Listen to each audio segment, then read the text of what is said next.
RJC news, हम कराएंगे आपको सच से रूबरू।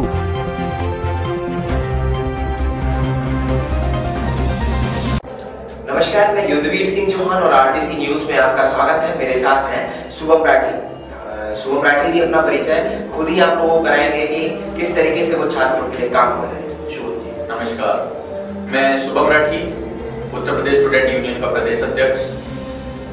और जैसा कि आप सभी देख रहे होंगे कि हमने एक संगठन बनाया है छात्र हित राष्ट्र हित के लिए, उत्तर प्रदेश स्टूडेंट यूनियन, जिसमें हमने भगत सिंह जी, शहीद आजम भगत सिंह जी को अपना प्रेरणा स्रोत मान के इस संगठन को, जो उनकी लड़ाई चल रही थी और उसको आगे बढ़ाने के लिए हमने आज ये छात्र हित राष्ट्र हित में संगठन बनाया है उत्तर प्रदेश स्टूडेंट यूनियन, जो छात्रों के बीच जाके कार्य करेगा, यूनिवर्सिटियों में कार्य करेगा, सारे विद्यालयों में, कॉलेजों में, स्कूलों में, सभी में कार्य करेगा।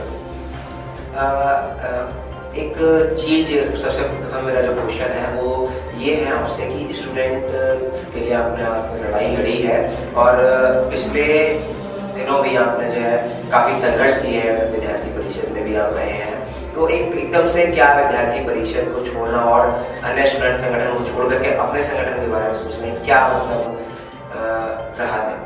छोड़ने का या किसी के साथ जाने का कोई एक पर्टिकुलर रीजन तो नहीं है, लेकिन जो छोड़ने का मेन कारण रहा है वो ये है कि कई बार आपने देखा होगा कि जिसकी सरकार आ जाती है वह संगठन चुप हो जाता है, आवाज उठाने उसके खिलाफ बंद कर देता है। कई बार हम चाहते हैं कि इसके खिलाफ आवाज उठनी चाहिए, ये मुद्दा उठना चाहिए, लेकिन हम राजनीति के कारण से उसको नहीं बोल पाते हैं, उसके खिलाफ नहीं जा पाते हैं। जैसा कि प्रमुख मुद्दे अभी पीछे था कि स्कूलों के खिलाफ जो अपनी फीस मनमानी का था और किताबों की मनमानी का जो चल रहा था, तो उस पर हम चाहते थे कि इस पर धरना प्रदर्शन और इसके खिलाफ आवाज उठानी चाहिए, लेकिन आवाज उठी और कुछ दिन बाद वो शांत हो गई, जो कि नहीं होना चाहिए।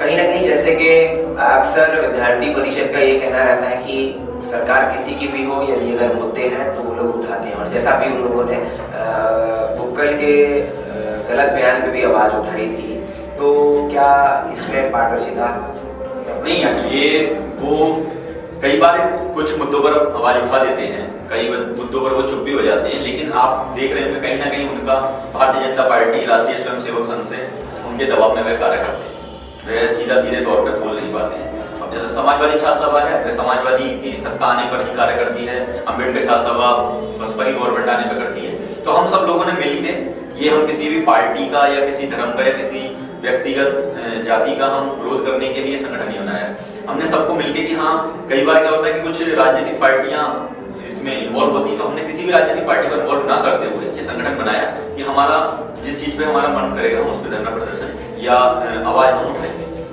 अच्छा, अभी तक विद्यार्थी आपके UPSU ने कितना विद्यार्थी के लिए वर्क किया है? क्या क्या अब तक? अभी हमने जो अपना संगठन बनवाया था वो 2017 में बनवाया था, मतलब अक्टूबर में इसकी शुरुआत हुई थी, लेकिन इसको पूर्ण रूप से जो हमने संगठन के तौर पर इसको काम दिया है वो अभी पिछले 2 महीने से इसको हमने रजिस्ट्रेशन वगैरह करा के इसको पूर्ण रूप से कर दिया। लेकिन जो हमारा कार्य का था वो हम बहुत पहले टाइम से करते आ रहे थे। विद्यार्थी परिषद से तो मैंने इसके लिए काफी टाइम से हो गया था, लेकिन काम हम लगातार कर रहे थे। जैसे अभी आपने पीछे प्रोग्राम देखा होगा कि बहन जो कक्षा 10वीं की छात्रा थी उसको जला के मार दिया संजली, उसके खिलाफ हमने उसकी आवाज उठाई थी, उसके न्याय के लिए। और अभी शहीद भगत सिंह जी के चित्र पर कुछ असामाजिक तत्वों ने उसका चेहरा पोत दिया था, तो हमने उसके खिलाफ बिलारी में इंस्पेक्टर कोतवाल का घेराव किया। तो हमारी जो सदस्यता चल रही है और लगभग अभी तक 3,500-4,000 सदस्यता मुरादाबाद जिले में हो चुकी है। दरअसल आपसे मेरा एक महत्वपूर्ण क्वेश्चन कि UPSU और संगठनों की तरह ही काम करेगा या एक अलग तरीके से काम करेगा? क्या उद्देश्य रहेंगे? उत्तर प्रदेश स्टूडेंट यूनियन जो बना है वो एक क्रांति आवाज बन के कार्य करेगा और किसी के बिना दबाव में आए, किसी के दबाव में ये कार्य नहीं करेगा। जो हमारा सबसे पहला जो उद्देश्य है उत्तर प्रदेश स्टूडेंट यूनियन का, पश्चिम उत्तर प्रदेश में मुरादाबाद जिले में यूनिवर्सिटी बनवाना, जो हमारी सबसे पहली मांग है। सबसे पहला जो हमारा संघर्ष रहेगा वो मुरादाबाद में सरकारी यूनिवर्सिटी बनाना होगा, क्योंकि जब से मैंने एडमिशन लिया था, जब से मैं ग्रेजुएशन पोस्ट ग्रेजुएशन में आया हूँ, तो सबसे बड़ी जो समस्या देखी हमने हिंदू महाविद्यालय, KG के महाविद्यालय या प्राइवेट महाविद्यालयों की, वो रहती है हमारे कॉलेज में RD, एनरोलमेंट नंबर, और जितनी भी समस्या आती है हमारे ग्रेजुएशन पोस्ट ग्रेजुएशन में, उसकी समस्या के लिए हमें बरेली जाना पड़ता है। और वहाँ पे आप देख रहे हैं कितना भ्रष्टाचार है कि 100 रुपए की फीस वाला काम हमारा 1000 रुपए में होता है, दलालियां होती हैं। अभी हाल ही में मुरादाबाद शहर से भारतीय जनता पार्टी के विधायक रितेश गुप्ता ने माननीय योगी जी को अपना एक पत्र लिखा था, जिसमें योगी जी ने कहा कि मुरादाबाद को यूनिवर्सिटी की सौगात दी जाएगी। इसमें आपका क्या कहना है? सौगात देने की बात अलग है और यूनिवर्सिटी बनने की बात अलग है, दोनों में अंतर है। कहा तो पहली सरकारों ने भी था, पहले भी इस पे ज्ञापन दिए गए थे, इस पे पहले धरना प्रदर्शन हुए थे। समाजवादी की सरकार ने भी इस पे आश्वासन दिया था कि सरकार बन जाएगी। उससे पहले जब मायावती की सरकार थी 2009-10 में, तब भी हमें आश्वासन और ज्ञापन दिए थे और आश्वासन दिया गया था कि यूनिवर्सिटियां बन जाएंगी। लेकिन जैसा आप देख रहे हैं कि मुरादाबाद जिले में 2 बहुत बड़ी यूनिवर्सिटियां हैं और जहां तक मैं मानता हूं कि एक तरीके से शिक्षा का जो खिलवाड़ हो रहा है, जो बाजारीकरण कर दिया गया है, वो उन यूनिवर्सिटियों का ही दबाव है कि यहाँ पे अभी तक नहीं बन पा रही। उसमें बहुत बड़े व्यापारी या बहुत बड़े एक्सपोर्टर वगैरह या जिसको भी आप मान सकते हैं उनका रुपया लगा हुआ है, तो इसलिए यूनिवर्सिटी को न बनने देने का दबाव उनका, कहीं मैं मानता हूँ उनका हद तक ज्यादा रहता है। तो हमारा जो मेन प्रेशर है वो सरकार पर यही है कि जल्द से जल्द, अगर आपने इस पे आश्वासन दिया है तो उसको जल्द से जल्द बनाने की और जमीन एक्वायर करने की कृपा करें। साथ ही आपसे एक सवाल और, क्या दरअसल क्या होता है कि हम लोग जब आपस में बात करते हैं तो मन में कुछ ना कुछ एक कहते हैं ना कि अंदर से आवाज सी आती है। तो वही एक विषय है कि दर्शकों में भी एक रहता है कि हम लोग सुमन जी से बात करें और कुछ स्टूडेंट्स भी हमारे साथ जुड़े रहते हैं, तो उनका भी ये रहता है कि हम भी सुमन जी से मिलें और यूपीएससी के बारे में जानें और यूपीएससी किस तरीके से काम कर रहा है उस विषय में जाने। तो वही सोच करके आरजेसी के माध्यम से हमने शुभम जी को न्योता दिया और शुभम जी का बहुत बहुत आभार कि शुभम जी हमारे इस कार्यक्रम में आए। बहुत बहुत धन्यवाद मैं करना चाहूंगा। और शुभम जी एक चीज और, जिस तरीके से आपने बताया कि आपका मुख्य मुद्दा मुरादाबाद शहर में एक सरकारी यूनिवर्सिटी का होना, तो यदि स्टूडेंट्स में एक बहुत क्रेज है कि यूनिवर्सिटी होनी चाहिए और ये बहुत अच्छी बात है कि हमारे मुरादाबाद शहर को बहुत अच्छी अपॉर्चुनिटी मिलेगी कि अगर मुरादाबाद शहर के अंदर सरकारी यूनिवर्सिटी हो। साथ ही जो स्कूलों का जो एक कहते हैं कि जो एक तो ये महाविद्यालय, विद्यालय और यूनिवर्सिटी की बात आ गई, हम पब्लिक स्कूलों की बात करें तो पब्लिक स्कूलों में जो फीस को लेकर के बच्चों में रहता है, उनके परिवारजन परेशान रहते हैं कि इतनी फीस हो गई, तो उस पर आप लोग किस तरीके से काम करेंगे? उसका जैसे कल भी हमने एक बैठक की थी चंदोसी में, तो चंदोसी में जो बैठक की थी उसमें हमारी जो संख्या थी वो ग्रेजुएशन मतलब पोस्ट ग्रेजुएशन वालों की कम थी और high school inter first year वालों का हमने ज्यादा बुलाया था। तो जब उनसे बात की कि आपकी समस्याएं क्या क्या हैं, तो वही था जो आपने बताया, जिस वजह से ये संगठन बना है कि जो हमारे प्रमुख मुद्दे हैं उसमें से दूसरा मुद्दा सबसे यूनिवर्सिटी के बाद यही है, पब्लिक स्कूलों की मनमानी। जी, पब्लिक स्कूलों की मनमानी ये चल रही है कि आप किताब, पेंसिल, रजिस्टर, कॉपी, फीस ये सब आपको स्कूल को देनी है, लेनी है वहां से, और पढ़ाई जो करनी है वो ट्यूशन करनी है। आप अधिकतर देख रहे होंगे कि क्लास टीचर बाहर 100 बच्चों का बैच लगा रहे हैं, उन पर दबाव बना रहे हैं, कोई प्रैक्टिकल में नंबर देने का दबाव है, इंटरनल नंबर देने का दबाव है या क्लास में सताने का दबाव है। तो इस दबाव में कुछ बच्चे तो अपनी मर्जी से ट्यूशन पढ़ते हैं अपने सॉल्यूशन के लिए, लेकिन कुछ डर और दबाव की वजह से उनके घर ट्यूशन पढ़ने जाते हैं। तो जब हम इतनी महंगी फीस और इतना महंगा खर्चा कर रहे हैं तो उसका हल वहीं पर होना चाहिए। एक मुद्दा तो ये आया था कल सामने उठ के कुछ पब्लिक स्कूलों का, लेकिन जैसा कि आप देख रहे होंगे कि हर बार फीस वृद्धि हो रही है, डेवलपमेंट चार्जेस अलग लिया जा रहा है, कंप्यूटर लैब के अलग लिए जा रहे हैं, साइंस लैब का अलग लिया जा रहा है। फीस एक है तो उसको अलग अलग डिवाइड कैसे किया जा रहा है। इसी तरीके से किताबों का है कि आप जब हम पहले पढ़ते थे, जब आप भी पढ़े होंगे कि जब हम छोटी सरकारी स्कूलों में थे तो हमारे 6 में अगर हमने कोर्स ले लिया तो हमारा जो 5th में भाई या बहन है वो 6 में आके उसी किताब से पढ़ लेता था। लेकिन अब ऐसा नहीं है, हर बार किताबें चेंज होती हैं। तो हम गवर्नमेंट से ये मांग की जाएगी कि हमें एक एनसीईआरटी का पैटर्न बना के देना चाहिए कि वही किताबें हर साल रहेंगी। एक बार अगर कोर्स ले लिया, फट जाता है या कुछ हो जाता है तब बात अलग है, वरना वही एक बार कोर्स रहना चाहिए, विषय सब्जेक्ट वही रहने चाहिए, किताबें टॉपिक वही रहना चाहिए और इसमें जो रेट तय करे वो गवर्नमेंट तय करे किताबों का। अब ये नहीं आज उस पर चिप 700 रुपए की लगा दी, कल वो अगले साल 900 रुपए की हो गई। और बेवजह किताबों का बोझ नहीं लाना चाहिए, जो जरूरत है उसको पढ़ाना चाहिए। अब क्या होता है, आप सब्जेक्ट एक है उसे एक सब्जेक्ट की 3 भागों में डिवाइड कर दिया केवल उस किताबों को बिक्री के लिए। तो जो प्राइवेट स्कूलों की या कॉन्वेंट स्कूलों की जो मनमानी चल रही है, अपनी मनमर्जी से एग्जामिनेशन फीस अलग है, एनरोलमेंट फीस अलग है और जो रजिस्ट्रेशन फीस अलग है, उसके नाम पे जो धांधली चल रही है ना, जो मनमानी, जैसे आप नर्सरी में भी बच्चों को एडमिशन दिलाना चाह रहे हैं तो 2 बच्चों का खर्चा 1 लाख रुपए बैठ रहा है जैसे प्राइवेट स्कूल में, ये भी हमने बात की थी अपने स्टूडेंट्स के जो कल्चर है और प्लस जो दोहरीकरण किया जा रहा है शिक्षा में, अवैध तरीके से पैसा लूटा जा रहा है स्कूल के माध्यम से। तो आगे क्या उद्देश्य है आपका, क्या क्या आपके और मुद्दे हैं इससे? हमारा जो तीसरा उद्देश्य है वो है पूरे उत्तर प्रदेश में शासन चुनाव। जैसा कि आपने देखा होगा कि 2012 में अखिलेश यादव की सरकार, समाजवादी पार्टी की सरकार बनने के बाद उन्होंने पूरे प्रदेश में शासन चुनाव खोल दिए थे, लेकिन कुछ जगह चुनाव हुए, कहीं पर चुनाव नहीं हुए।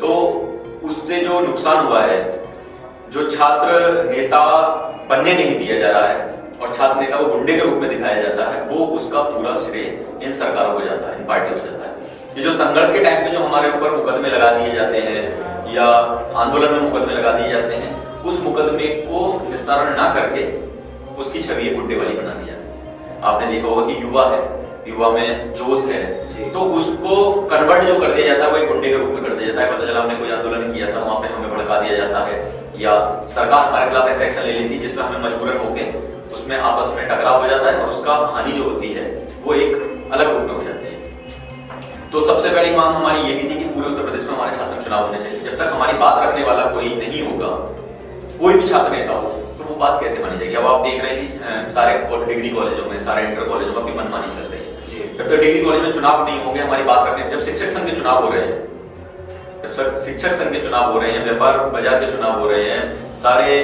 अलग अलग पार्टियों के अलग अलग चुनाव हो रहे हैं, तो हमारे शासन चुनाव पे ही रोक क्यों?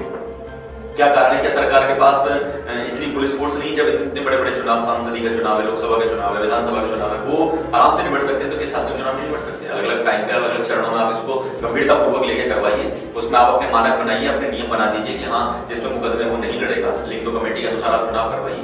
देखते कैसे नहीं होगा, लेकिन उससे नुकसान जो है वो यूनिवर्सिटियों को है, क्योंकि उनको पता है उनकी पोल खुल जाएगी। जब छात्र नेता सामने आएंगे, अपनी आवाज रखेंगे, तो उससे नुकसान इनको है। प्लस नुकसान सरकार को रहता है कि छात्र नेता आगे बढ़ के आएगा, युवाओं के मुद्दे उठाएगा, जैसे बेरोजगारी का मुद्दे हैं और समस्याएं हैं, तो वो क्यों नेता बनने देंगे? तो इसलिए कोई भी सरकार चुनाव नहीं चाह रही है और हमारी मांग यही रहेगी उत्तर प्रदेश स्टूडेंट यूनियन के मंच से कि शासन चुनाव होने चाहिए, जिससे युवा निकल के आगे आएगा, आवाज रखने वाला, हमारी आवाज बुलंद करने वाला कोई तो नेता के रूप में आगे आए सारी यूनिवर्सिटियों से। अगर आप ऐसा नहीं चाहते तो आप कोई ऐसा नियम बना लीजिए कि हर यूनिवर्सिटी से आप वोट करा के, सारी यूनिवर्सिटी से ऑनलाइन वोट करा लीजिए या बिना झगड़े वाला वोट कर लीजिए, जिसकी 75% से अटेंडेंस ऊपर है वो चुनाव में खड़ा होगा, जिसकी परसेंटेज अच्छी है वो चुनाव में खड़ा होगा। लेकिन उसकी आवाज रखने वाला तो हमारा कोई विधानसभा में, लोकसभा में या जिले स्तर पे या मंडल स्तर पे हमारा कोई नेता होना चाहिए। जी, यूपीएससी इस विषय पे किस तरीके से काम करेगा, इस पे थोड़ा प्रकाश डालना चाहेंगे? अभी जैसे कि पिछले कुछ वर्षों में हमारे पास के तहसील चंदोसी में, एसएम कॉलेज चंदोसी में चुनाव होते आए लगातार। जी, इस बार नहीं हुआ है क्योंकि 2019 का चुनाव आ रहा है, शायद भाजपा को ऐसा लग रहा था कि हमारे ऊपर इसका कोई इफेक्ट पड़े, तो उन्होंने चुनाव पर रोक लगा दी है। तो हमने अभी ज्ञापन तैयार किया है, लेकिन अब छुट्टियां पड़ गई है, लेकिन हम ज्ञापन देंगे विंटर वेकेशन के बाद और भूख हड़ताल पर बैठ के चुनाव कराने के लिए इसके खिलाफ प्रदर्शन करेंगे और ज्ञापन देंगे एसडीएम साहब, डीएम साहब और कॉलेज प्रशासन को कि हमारे जल्द से जल्द शासन चुनाव किए जाए मुरादाबाद मंडल में। हिंदू कॉलेज हो गया, केजीके हो गया और एसएम कॉलेज चंदोसी, इसमें सारे पूरे मंडल में हम चुनाव कराने की मांग करेंगे, भूख हड़ताल पर बैठेंगे और जल्द से जल्द इसके में ये रूपरेखा। अच्छा, ये मेरा एक सवाल और मन में उधर है कि जैसे कि हम लोग, अभी आपने कहा कि हम भी सरकारी स्कूल से पढ़े हैं, मैं भी एक सरकारी स्कूल से ही पढ़ा हूँ, मैं भी किसी इंग्लिश मीडियम स्कूल में नहीं पढ़ा, तो क्यों आखिरकार ऐसा क्या सरकारी स्कूल में जो बड़े अधिकारी लोग हैं या कोई भी मतलब जो सरकारी टीचर्स हैं वो अपने बच्चों को क्यों सीबीएसई बोर्ड में या इंग्लिश मीडियम बड़े स्कूल में पढ़ाना चाहते हैं, पब्लिक स्कूल में पढ़ाना चाहते हैं, इस पे क्यों आवाज नहीं उठाई जाती है? ये जैसे आपने देखा भी होगा, कई बार हमारे सोशल मीडिया पे या हमारे कई संगठनों ने आवाज भी उठाई है कि हमारे सरकारी अधिकारियों को या बड़े जो व्यापारी हैं या अधिकारी हैं या डॉक्टर हैं, इन सबको अपने बच्चे प्राइवेट स्कूल से निकाल सरकारी पढ़ाना चाहिए, जिससे उसकी दशा दिशा सुधर सके। लेकिन ऐसा हुआ नहीं। इसका थोड़ा उदाहरण कुछ देखने को हद तक आपको दिल्ली में मिला है, जैसा वहाँ के सीएम अरविंद केजरीवाल जी ने सरकारी स्कूलों की जो सुधार किया है, तो ऐसा सारे प्रदेशों में होना चाहिए। लेकिन इसके लिए पहल जो है हमारे अधिकारियों को करनी है। जैसा कि उत्तर प्रदेश में अभी योगी आदित्यनाथ जी ने भी बोला कि यहाँ पे जो है स्कूलों की दशा चेंज हो रही, तो उसमें आपका क्या कहना है कि किस तरीके से स्कूलों की दशा चेंज की जाए? दशा थोड़ा प्रयास तो किया है, काफी अच्छा प्रयास है, जैसे नकल रोकने के लिए, लेकिन नकल रोकी तब जाए, पहले उसको पढ़ाया जाए। पहले से हमने उसको सिस्टम खराब कर दिया है। उनको जब प्राइवेट स्कूलों में, या कई बार आपने देखा होगा कि हर गली मोहल्ले में जो मान्यता दी है वो सरकार ने दी है स्कूलों की, उसका शिक्षा का स्तर तो पहले सरकार ने गिराया है। अगर आप पहले हिंदू कॉलेज हुआ करता था महाविद्यालय, 3 तहसीलों से बच्चा पढ़ने आता था और बहुत दूर दराज से आता था, क्लासें रेगुलर लगती थी पहले। अब आप देख रहे हैं बच्चे ने एडमिशन ले लिया प्राइवेट कॉलेज में, उसने एडमिशन लिया, उसके बाद सीधे वो एग्जाम देने जाता है, तो उम्मीद किससे करेगा? सिर्फ नकल से करेगा ना। कॉलेज वाले को रुपए दे रहा है, उसको कमाई चाहिए, कॉलेज वाले कमाई कर रहे हैं, बच्चे के भविष्य से खिलवाड़ हो रहा है। अगर आप 75% अटेंडेंस के अलावा बैठने ही नहीं देंगे, क्लास रेगुलर लगेगी, तो शायद वो शिक्षा का स्तर सुधरे, तो कंपटीशन का दौर थोड़ा कम होगा। जो ये कंपटीशन में फॉर्म 1900 की वैकेंसी में 14 लाख फॉर्म पड़ते हैं और सब भागम भाग मची रहती है, उसका रीजन यही है कि हमारी शिक्षा में गिरावट आ रही है। अच्छा, यूपीएसयू स्टूडेंट्स के लिए काम करेंगे, क्यों ना एक सवाल और आपसे कि यूपीएसयू क्या आरक्षण के बारे में क्या आपका कहना रहेगा कि किस तरीके से आरक्षण में क्या होना चाहिए? आरक्षण का तो जैसे पहले भी आवाज उठती आई है कि जिस तरीके से बटा हुआ है ठीक है, लेकिन आगे जो आरक्षण होना चाहिए, जो हमारी मांग भी है, सभी लोगों ने की है कि वह आर्थिक रूप से दी जाए, ना कि जातिगत रूप से।